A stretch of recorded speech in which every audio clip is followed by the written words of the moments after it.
Audio Jungle.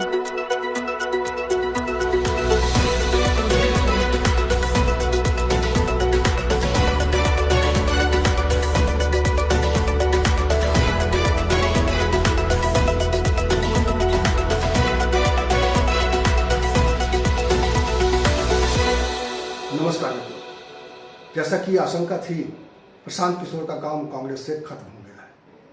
Prashant Kishor ने अभी करीब 40 मिनट पहले एक ट्वीट किया है। आमतौर पर वे ट्वीट बहुत कम करते हैं और उन्होंने जो ट्वीट किया है उससे साफ हो गया है कि अब कांग्रेस के साथ प्रशांत किशोर का कोई रिश्ता रहने वाला नहीं है। प्रशांत किशोर ने जो ट्वीट किया है वो आपको मैं बताता हूँ। प्रशांत किशोर ने लिखा है, आई declined the generous offer of Congress to join the party as part of the EAG and take responsibility for the elections. उनकी अगली लाइन है, in my humble opinion, more than me, the party needs leadership and collective will to fix the deep-rooted structural problem through transformational reforms. मतलब साफ है कि उनको empowered action group में जो शामिल करने की बात कल सुरजेवाला कर रहे थे और जब उनसे सवाल पूछा गया था कि क्या प्रशांत किशोर पार्टी में आ रहे हैं, तब उन्होंने जो सवाल का जवाब जिस तरीके से दिया था और तब मैंने जो आपसे एक वीडियो के माध्यम से कहा था कि प्रशांत किशोर का पत्ता साफ हो सकता है, वही हुआ है।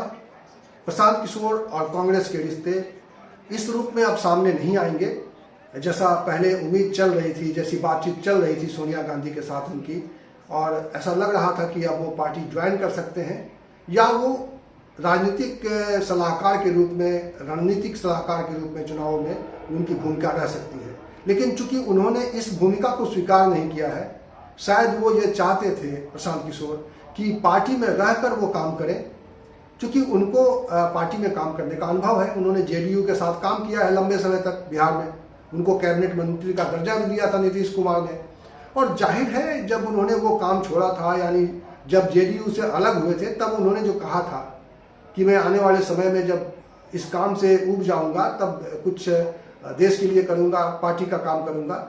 और अभी जब पिछले कुछ समय से जब उनसे मीडिया में उनका इंटरेक्शन चल रहा है, मीडिया से जब वो बातें कर रहे हैं, तो वो यही कह रहे थे कि मई में वो अपने इस फैसले के बारे में खुलासा करेंगे और उम्मीद यही थी कि मई में जो खुलासा होगा, मई में जो फैसला आएगा, कांग्रेस के साथ उनके रिश्ते होंगे, कांग्रेस के लिए वो काम करेंगे, कांग्रेस के लिए वो चुनावी रणनीतिकार के तौर पे कांग्रेस की में उनकी भूमिका होगी और साथ साथ पार्टी में भी उनकी बड़ी भूमिका हो सकती है। माना यह जा रहा था कि या तो वो पार्टी के महासचिव होंगे या फिर वो पार्टी के उपाध्यक्ष भी हो सकते हैं।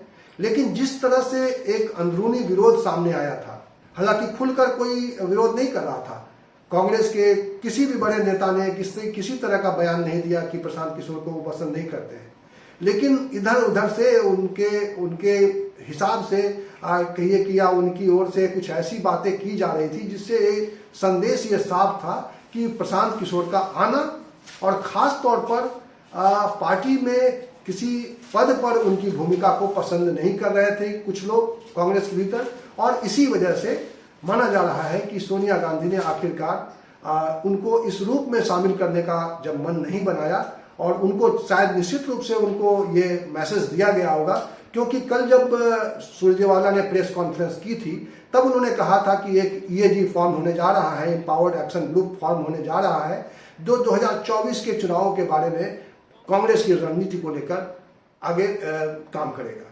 लेकिन चूंकि ईएजी में वो शामिल होने के लिए और चुनावी रणनीति मात्र बनाने के लिए प्रशांत किशोर तैयार नहीं है। चूंकि प्रशांत किशोर ने अपने ट्वीट के दूसरे हिस्से में जो कहा है उसमें उन्होंने साफ तौर पर कहा है कि पार्टी की दिक्कत लीडरशिप भी है, और लीडरशिप यानी कलेक्टिव लीडरशिप की जब तक स्थिति ठीक नहीं होगी तब तक पार्टी के में कोई ट्रांसफॉर्मेशनल चेंज नहीं हो सकता है। यानी जो पार्टी की स्थिति हो गई है कांग्रेस में इस वक्त, हम जब बात करते हैं कि कांग्रेस किस तरह की पार्टी है, कांग्रेस में संगठन क्या है, कांग्रेस में संगठन में कौन प्रमुख भूमिका में है और किस तरह से संगठन चल रहा है, और जब भी बात होती है कांग्रेस के बारे में तो यही बात होती है कि कांग्रेस को पहले अपने संगठन को चुस्त दुरुस्त करना पड़ेगा, उसके बाद ही रणनीति उसको काम कर पाएगी। चुनाव में सिर्फ चुनावी रणनीति से कुछ नहीं हो सकता है। जब तक पार्टी का स्ट्रक्चर आपका ठीक नहीं है तब तक कांग्रेस को कोई मदद नहीं कर पाएगा, और शायद ये प्रशांत किशोर समझ रहे थे। अभी कुछ दिन पहले ही एक डिबेट में मैं शामिल था, तो मुझसे जब पूछा गया तो मैंने कहा कि प्रशांत किशोर ने अच्छे रिजल्ट दिए हैं, अच्छे नतीजे दिए हैं। जिन लोगों के साथ भी काम किया है उन्होंने उसको नतीजे दिए हैं, और अगर कोई नतीजा खराब निकला है तो वो कांग्रेस ही है। क्योंकि 2017 के चुनाव में वो जब कांग्रेस को सलाह दे रहे थे तो उत्तर प्रदेश में भी सलाह दे रहे थे, पंजाब में भी सलाह दे रहे थे। पंजाब में उनकी सलाह मानी गई तो पंजाब में देखिए नतीजे कैसे रहे, 17 में चुनाव जीतकर आ गए थे। कांग्रेस के मुख्यमंत्री थे तब कैप्टन अमरिंदर सिंह। लेकिन उत्तर प्रदेश में क्या नतीजा आया था, उन्होंने बाद में समाजवादी पार्टी के साथ समझौता कर लिया था, और समाजवादी पार्टी के साथ समझौता करने के बाद कांग्रेस की जो गति हुई थी वो सब हम जानते हैं कि 2017 में कैसे नतीजे आए थे।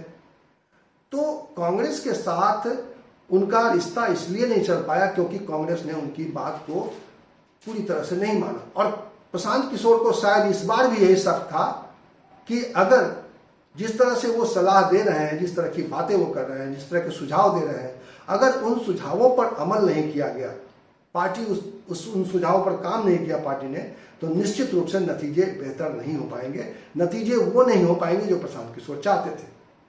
प्रशांत किशोर कांग्रेस को इस दोखज से निकालना चाहते हैं जिस दोखज में भी कांग्रेस फंसी है। और सबसे बड़ा कांग्रेस के साथ दिक्कत यही है कि कांग्रेस का संगठन लचर पचर है। कांग्रेस के नेताओं की छवि ठीक नहीं है, क्योंकि उनके नेताओं की छवि खराब करने के लिए उनके विरोधियों ने काफी खर्च किए हैं। आपको मालूम है कि राहुल गांधी को पप्पू बना दिया गया है, पता नहीं कितने करोड़ रुपए खर्च किए गए हैं उस अभियान पर। तो इन सब से निकलने के लिए जरूरी था कि प्रशांत किशोर जो भी सलाह दे रहे हैं वो सलाह कांग्रेस माने, लेकिन शायद कांग्रेस को सलाह पसंद नहीं आ रहा था। उनकी सलाह तो ये थी कि अगर राहुल गांधी प्रधानमंत्री के तौर पर दावेदार हैं, उम्मीदवार हैं, तो गांधी परिवार से कोई व्यक्ति पार्टी का अध्यक्ष या मुखिया नहीं हो सकता है। लेकिन शायद कांग्रेस को ये मंजूर नहीं होगा, शायद कांग्रेस को ये सूट नहीं करता होगा, और ढेर सारी बातें जो वो कर रहे थे, जो वो सलाह दे रहे थे, वो कांग्रेस के ढेर सारे नेताओं को पसंद नहीं था।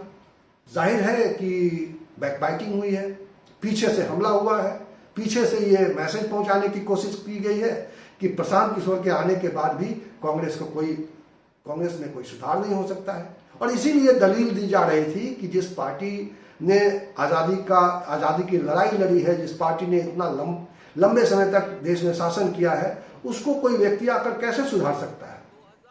और इस सवाल को इतना छोटा बना दिया गया था, जैसे लग रहा है कि कांग्रेस के अंदर ऐसे रणनीतिकार हैं अभी जो कांग्रेस को इस हालत से उबार सकते हैं, और अगर वो उबार सकते हैं तो क्यों नहीं उबार पा रहे हैं। सवाल यही है कि प्रशांत किशोर की खिलाफत वो इसलिए कर रहे थे क्योंकि उनको मालूम था कि प्रशांत किशोर के आने के बाद न केवल संगठन में भी हेरफेर होगा, न केवल संगठन में भी कुछ अहम लोगों की भूमिकाएं कमजोर हो जाएंगी, कुछ दूसरे लोगों की भूमिका मजबूत हो जाएगी, खुद प्रशांत किशोर की भूमिका कुछ मजबूत हो सकती है। और इस डर ने जो है प्रशांत किशोर को इस पूरे रेस से बाहर कर दिया। और एक संभावना जो देखी जा रही थी कि प्रशांत किशोर के आने के बाद कांग्रेस को एक जो लचर पचर संगठन है उससे बाहर निकलने का एक अवसर मिलेगा, एक रास्ता मिलेगा।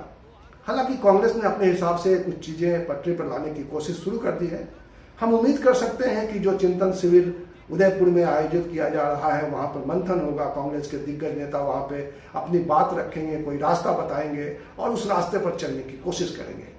लेकिन फिलहाल स्थिति ये है कि प्रशांत किशोर के साथ उनका रिश्ता नहीं रहने वाला है। ये एक स्थिति साफ हो गई है। प्रशांत किशोर के रास्ते पर कांग्रेस नहीं चलने जा रही है, ये साफ हो गया है।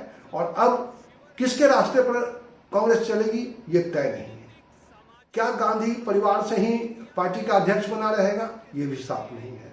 क्या राहुल गांधी अगले 2024 में खुले तौर पर पार्टी के प्रधानमंत्री के उम्मीदवार होंगे या कोई और व्यक्ति सामने आएगा, ये भी तय नहीं है। किस दल के साथ कांग्रेस का क्या रिश्ता रहेगा, ये भी तय नहीं है। ये सारी चीजें प्रशांत किशोर ने अपने प्रेजेंटेशन में एक फॉर्मेट बनाया था, एक तरीका बनाया था, एक फॉर्मूला बनाया था कि उनको कहाँ कहाँ लड़ना है, कहाँ कहाँ सहयोगियों का साथ लेना है, कहाँ कहाँ अकेले चुनाव लड़ना है, और कांग्रेस का अतीत क्या रहा है और अतीत की गलतियों से कांग्रेस को क्या सीखना चाहिए। तो इन तमाम पहलुओं पर जो इतना रिसर्च किया था प्रशांत किशोर ने, और जो कहा जाता है कि एक लंबा चौड़ा प्रेजेंटेशन सोनिया गांधी को दिया गया, सोनिया गांधी से उनकी लंबी बातचीत भी हुई, उसके बाद सोनिया गांधी ने अपने पार्टी के नेताओं से भी प्रशांत किशोर की भूमिका को लेकर बातें की, और उस भूमिका को कैसे एक्सप्लेन किया गया और क्या डर था जो कांग्रेस के दिग्गज नेताओं ने प्रशांत किशोर को प्रमुख भूमिका में आने देने से रोका, और आखिरकार प्रशांत किशोर और कांग्रेस का रिश्ता अलग हो गया। इस वीडियो में इतना ही। इसी तरह की चर्चा के साथ, इसी तरह के विमर्श के साथ मैं आपको मिलूंगा अगले वीडियो में। तब तक के लिए नमस्कार। लेकिन जाते जाते मैं आपसे अनुरोध करना चाहता हूं कि अगर आपने हमारा ये चैनल अभी तक सब्सक्राइब नहीं किया है तो प्लीज इसे सब्सक्राइब कर लीजिए और इसका बेल आइकन जरूर दबा दीजिएगा, ताकि जब भी कोई नया वीडियो बने तो इसकी जानकारी आपको मिल जाए। बहुत बहुत शुक्रिया।